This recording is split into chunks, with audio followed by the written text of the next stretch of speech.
안녕하세요. 오늘 다뤄볼 주제, 이거 정말 흥미로운데요. 한마디로 역설에 관한 이야기입니다.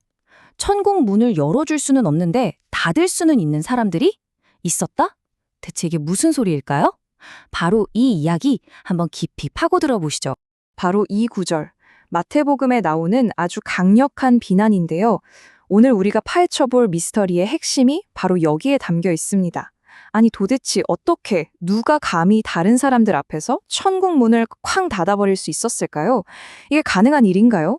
그러니까 이 말은 서기관과 바리새인들이 다른 사람을 천국에 들어가게 할 능력은 없었다는 거예요. 그런데 못 들어가게 막을 힘은 가지고 있었다는 거죠. 참 이상하죠? 허락해줄 권한은 없는데 방해할 권한은 있다니 정말 기묘한 힘입니다. 자, 그럼 이제부터가 진짜 중요한데요. 이 사람들이 대체 어떤 방법으로 천국의 문을 잠글 수 있었는지 그 수법을 한번 자세히 들여다보겠습니다. 그들이 쓴 가장 큰 무기는요, 바로 외식이었습니다. 위선이라고도 하죠.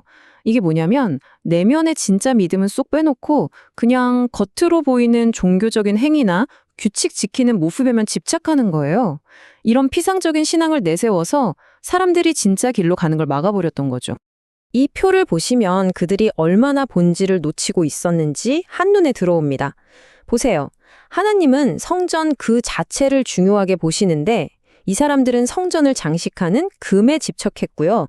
또 하나님이 원하시는 건 정의와 자비, 믿음 같은 핵심 가치인데 이들은 박하나 회양 같은 아주 사소한 것들에 11조의 목을 맸습니다. 결국 하나님의 뜻이 아니라 자기들이 만든 인간의 규칙을 더 위에 둔 셈이죠. 자, 이렇게 본질은 놓치고 껍데기에만 집중하니까 당연히 그 가르침이 제대로 될 리가 없겠죠. 결국 사람들을 막다른 길로 이끄는 아주 위험한 가르침으로 변질되고 맙니다. 그럼 이 사람들이 제시한 잘못된 길, 그 논리가 어떻게 되는지 한번 볼까요? 첫째, 행동이랑 믿음은 별개라고 선을 그어버려요. 둘째, 덜 중요한, 아주 사소한 규칙들을 제일 중요한 것처럼 포장하죠. 그리고 마지막으로 이런 종교적인 행동들만 잘 지키면 마치 월급 받듯이 구원도 받을 수 있다고 가르친 겁니다. 어때요? 가장 중요한 믿음이라는 엔진을 아예 빼버린 자동차 같은 거죠. 그러니까 결론은 명확합니다. 이 가르침 자체가 그냥 막다른 길이었던 거예요. 이런 방식으로는 그들 자신도 절대 천국에 들어갈 수 없었고 심지어 그들을 믿고 따르던 사람들까지도 그 길목을 딱 막아서 못 들어가게 하고 있었던 거죠. 이게 바로 맨 처음에 봤던 그 무서운 비난의 진짜 의미입니다. 그렇다면 이런 질문이 당연히 떠오르죠. 아니 그럼 도대체 누가 천국에 들어갈 수 있다는 말입니까? 여기에 대한 답은 아주 명확하게 제시됩니다. 바로 이겁니다. 천국에 들어가는 건 우리 인간의 노력이나 성취로 이룰 수 있는 게 아니라는 거죠. 이건 전적으로 완전히 하나님의 영역에 속한 일이라는 뜻입니다. 자, 그럼 진짜 길은 뭘까요? 해답은 의외로 간단한 데서 시작됩니다. 바로 신앙에서 나라는 존재를 덜어내는 것, 여기서부터 시작됩니다. 여기서 말하는 진정한 믿음이라는 건요, 우리가 보통 생각하는 것처럼 뭔가를 막 쌓아 올리는 더하기가 아니에요. 오히려 빼기에 가깝습니다. 뭘 빼느냐? 바로 나 자신이죠. 내 공로를 내세우려는 노력, 나의 교만, 이기적인 욕심 같은 것들을 싹 비워내고 그 빈자리에 하나님이 들어오시도록 공간을 만들어 드리는 것, 그게 바로 진정한 믿음이라는 겁니다.